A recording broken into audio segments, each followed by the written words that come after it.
Assalamualaikum warahmatullahi wabarakatuh. Yang terhormat kepada Ibu Nita Komaladewi, SIKOM MM, selaku dosen pengampu mata kuliah dari Komunikasi Bisnis. Hai semua, perkenalkan nama saya Nur Putri Ceningsih dari kelas manajemen 5 unggulan. Di sini saya akan mempresentasikan tentang laporan bisnis saya untuk memenuhi tugas mata kuliah dari Komunikasi Bisnis. Oke baik, jadi bisnis usaha yang akan saya paparkan di presentasi hari ini adalah Seblak Mama Zira. Sekarang kita masuk ke profil usahanya. Jadi nama usahanya yaitu adalah Seblak Mama Zira. Tentunya bergerak di bidang kuliner. Dan produk yang dihasilkan oleh Seblak Mama Zira itu beraneka macam ragam seblak. Contohnya ada seblak seafood, seblak ceker, dan lain sebagainya. Di mana sih tempatnya? Nah, Seblak Mama Zira itu berada di Kota Tambun, di daerah Tambun, yaitu di Villa Bekasi Indah 2. Dengan nomor telepon 0812 8180 7801. Semakin meningkatnya kebutuhan masyarakat untuk memenuhi kebutuhannya, terutama dalam hal pangan, maka semakin meningkat pula keanekaragaman masyarakat untuk memenuhi kebutuhannya, terutama dalam hal makanan. Dalam hal ini, saya akan memperkenalkan tentang jajanan khas Bandung yang sudah tidak asing lagi dengar ataupun dirasa. Apalagi untuk masyarakat Tambun yang mayoritas menyukai rasa pedas, yaitu seblak. Seblak yang akan saya presentasikan hari ini yaitu Seblak Mama Zira. Selain enak dan gurih, harganya pun relatif murah untuk semua kalangan dan bahannya pun juga mudah untuk didapat, serta pembuatannya juga cukup mudah.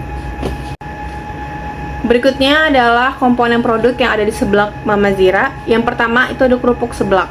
Nah, kerupuk seblak yang ada di Seblak Mama Zira itu beraneka ragam. Ada yang kerupuk yang warna-warni ataupun kerupuk yang warna merah yang sering kita jumpai di seblak pada umumnya.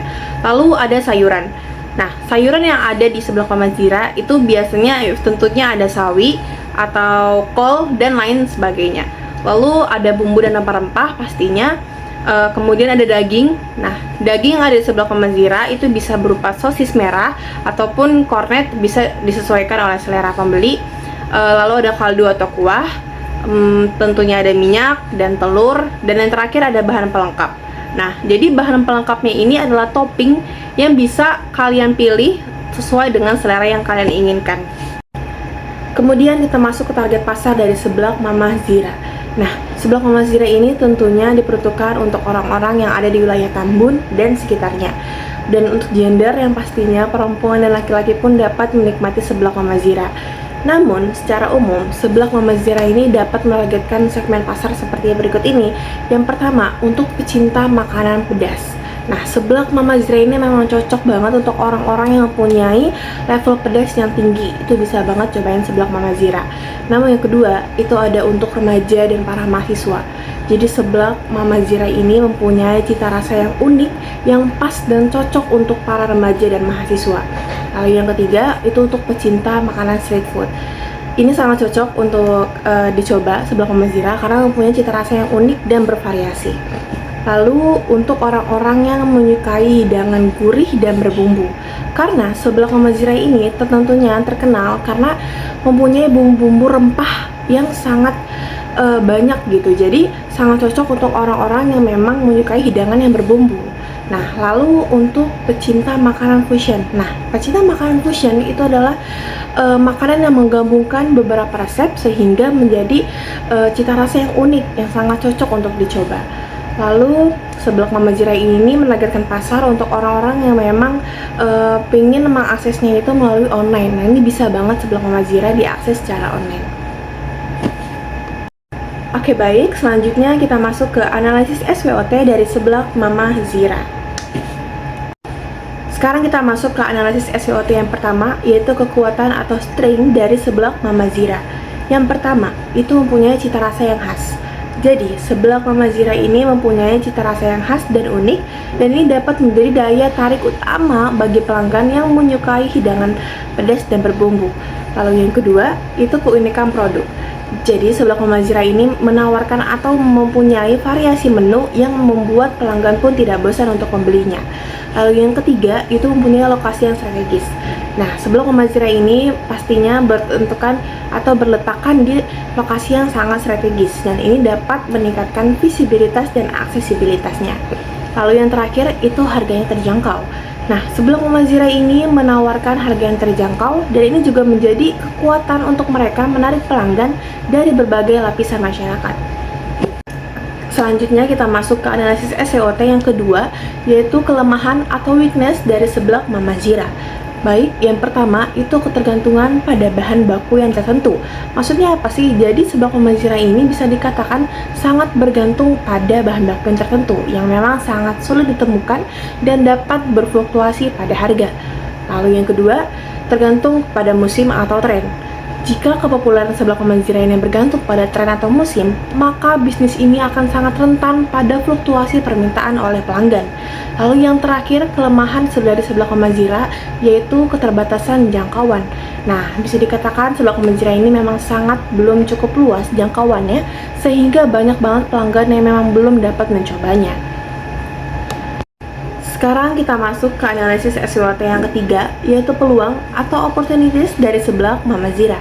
Yang pertama, itu ada ekspansi menu. Nah, jadi seblak Mamazira ini terkenal selalu mengeluarkan variasi-variasi menu yang beragam, serta menyajikan inovasi-inovasi baru yang dapat menarik pelanggan lebih banyak lagi. Lalu yang kedua, itu untuk ada pemasaran digital. Jadi seblak Mamazira ini selalu aktif menggunakan media sosialnya untuk dapat menarik pelanggan lebih efektif lagi. Lalu yang terakhir itu kemitraan dengan aplikasi pengiriman makanan, yang artinya seblak Mamazira ini bermitra dengan dekat untuk pengiriman aplikasi makanan sehingga semua pelanggannya dapat menjangkau atau menikmati dari seblak Mamazira tersebut. Oke baik, sekarang kita masuk ke analisis SWOT yang keempat atau yang terakhir, yaitu ancaman atau threats dari seblak Mamazira. Yang pertama itu ada persaingan yang ketat. Jadi seblak Mamazira ini bisa dibilang cukup persaingannya sangat ketat, apalagi terhadap resto-resto seblak lainnya, yang terutama jika seblak Mamazira ini keunikannya tidak cukup menonjol, maka itu dapat menjadi ancaman bagi seblak Mamazira. Lalu yang kedua, itu perubahan selera konsumen. Jika selera konsumen ini berubah atau tren makanannya berubah, maka ini dapat mempengaruhi seblak Mamazira. Nah, diharapkan seblak Mamazira ini harus tetap relevan terhadap rasanya. Lalu yang ketiga, itu kenaikan harga bahan baku. Jika harga bahan baku ini naik seperti rempah atau daging, ini dapat mempengaruhi biaya produksi dan laba bersihnya dari seblak Mamazira. Lalu yang terakhir itu krisis ekonomi. Jika dalam situasi ekonomi yang sulit, maka pelanggan pun akan lebih berhati-hati dalam pengeluarannya, dan ini juga dapat mempengaruhi penjualan untuk seblak Mamazira. Kemudian kita masuk ke dalam BPP dari seblak Mamazira. Yang berikut ini adalah data-data yang memang include ke dalam investasi dari seblak Mamazira dengan total jumlah investasi sebesar Rp3.495.000. Selanjutnya kita masuk ke dalam biaya tetap dan biaya variabel dari seblak Mamazira. Nah, berikut ini adalah data-datanya. Jadi biaya tetap ini include ke dalam penyusutan peralatan dengan total biaya tetap sebesar Rp82.100. Itu adalah total biaya tetap dari seblak Mamazira. Kemudian ada biaya variabel yang berisikan bahan baku, sewa tempat atau restribusinya dengan total biaya variabel sebesar Rp1.910.000. Kemudian kita masuk ke total biaya operasionalnya, yaitu menggabungkan atau menjumlahkan dari biaya tetap ditambahkan oleh biaya variabel yang didapatkan sebanyak Rp9.992.100. Bisa dilihat data berikutnya, yaitu adalah pendapatan penjualan rata-rata seblak per bulannya, yaitu mendapatkan hasil sebesar Rp4.800.000.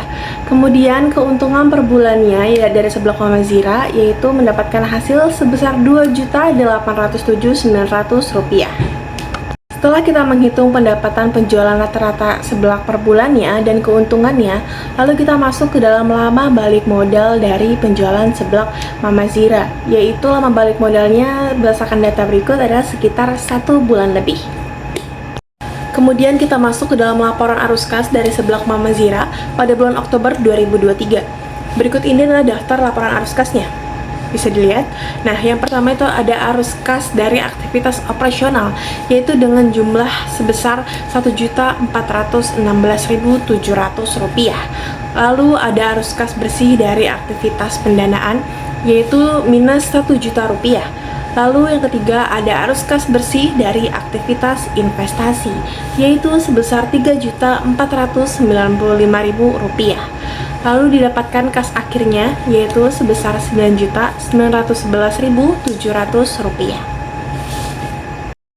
Sekarang kita masuk ke dalam pemasaran dan penjualan dari seblak Mama Zira. Nah, seblak Mama Zira ini yang pastinya ready to eat and ready to cook. Yang artinya yang pertama, kalian bisa datang langsung ke outletnya yaitu di Tambun, di Jalan Villa Bekasi Indah 2, detailnya Blok E3 nomor 2. Lalu yang kedua, kalian juga bisa akses di aplikasi pengiriman makanan online nih. Yang pertama bisa kalian di GrabFood, GoFood, ataupun ShopeeFood, senyamannya kalian aja. Silahkan dicoba untuk seblak Mama Ziranya. Berakhirlah presentasi laporan bisnis yang bisa sampaikan pada hari ini. Untuk para klien dan pelanggan yang baru saja menyimak presentasi saya, diharapkan dapat segera mencoba seblak Mama Zira karena rasanya pedas dan gurih. Sekian dari saya. Wassalamualaikum warahmatullahi wabarakatuh.